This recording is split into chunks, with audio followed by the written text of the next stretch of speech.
Narcissists need someone to be a container to empty themselves into so they can regulate their emotions. Narcissists absolutely need someone to internalize their rage, insecurities, inner turmoil, and traumas so they can regulate themselves. Once you have internalized their inner dysfunction, they feel a sense of relief.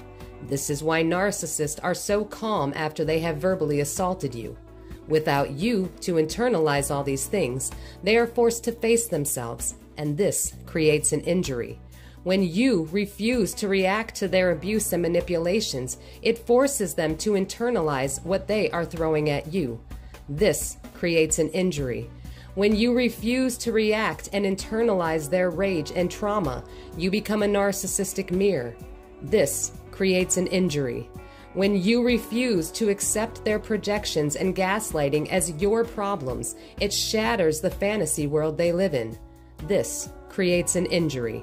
At this point, their primitive, immature ego defense mechanisms will step in to protect them, and they will continue to poke at you until you eventually break and react. At that moment, you have internalized their dysfunction as your own, and they are released from any accountability because your reaction and internalization of their abuse reinforces their delusion that you are in fact the problem, not them. This is why it is extremely important to never react to a narcissist's projections or manipulations. They need you to internalize their dysfunction so they can feel normal and continue to perform for the outside world.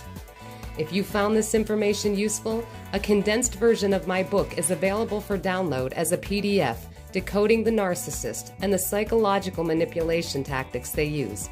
I explain in detail how to identify their manipulation tactics and the best way to respond to their manipulations. A link is in my bio.